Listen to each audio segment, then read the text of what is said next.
the three components that are necessary to have a successful medical malpractice claim or a nursing negligence claim is the first portion is that there has to be a violation of the standard of care. The standard of care is the average degree of skill, care, and diligence exercised by members of the same profession under the same or similar circumstances. So what that means is if you go to trial, if a case goes to trial, or if a case is even brought in court, you have to prove that there's somebody else that has the same type of practice you do, and that there is a standard, that there is a certain way that an action should be performed, and that person didn't, and that someone else didn't do it. That's the standard. How that's done in the court of law is it's done through experts. We can't submit textbooks. We can't submit magazines. You have to submit somebody who has actually practiced and actually done that has evaluated the care that's been provided and says there has been a violation in the standard of care.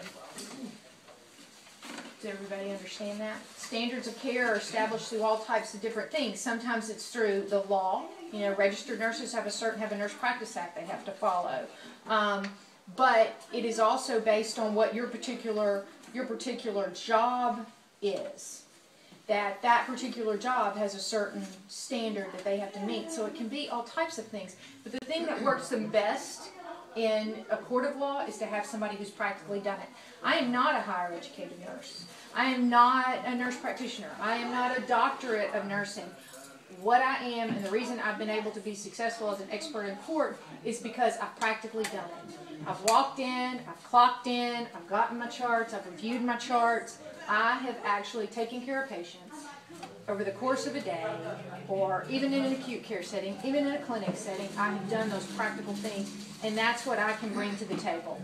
I don't have an idealistic or by-the-book view of how healthcare should be provided. I have a realistic experience, and it's certainly been my feeling that in front of a jury, that's what juries really want to hear.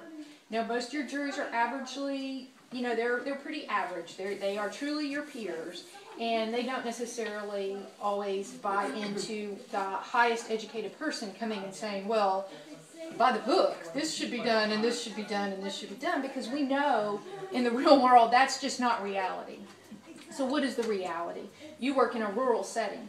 So somebody should expect, if a lawsuit was brought against you, you would have to have healthcare providers and clinicians that practiced in a rural setting, that had access to the type of providers that you have, the type of information, the type of equipment, and then they would have to say, in this setting, this was a violation of the standard of care. So do you understand? Does that make sense? The second portion of that, because we see a lot of violations in the standard of care. If I reviewed any chart, I'm going to find errors. Every single chart has errors. I mean, there's not one that's perfect. You know, healthcare providers, we are most of the time we're very good at providing care. We're not necessarily record keepers. The lawyers are record keepers. Very good at, you know, all that paperwork and what needs to be, what I's need to be dotted, what, you know. So there's always some type of, you can nitpick a chart and find an error that was committed. The problem is, how did that error cause damage? So in a court, you would have to have an expert that would be willing to testify or able to testify that because this error was made, it actually caused harm to that person. If you have somebody whose pressure is bottoming out and somebody wrote the wrong blood pressure and, you know, that person died, okay? You would have to prove that because that pressure was written wrong, that's the reason that person died. That's not necessarily true. You know, you have to, there's a difference. If any of you have taken any kind of study courses, there's a difference between correlation and causation. Lots of times in the summer, the rate of ice cream sales goes up, and the rate of murders go up.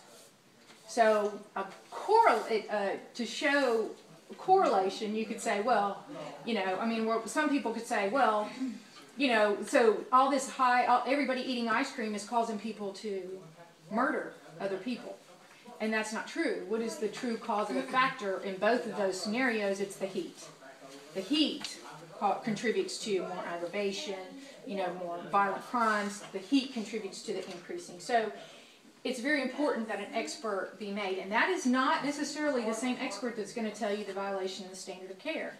You may have a nurse expert that testifies against another nurse, but then you may need a physician to come in and say, yeah, this violation actually caused this type of harm.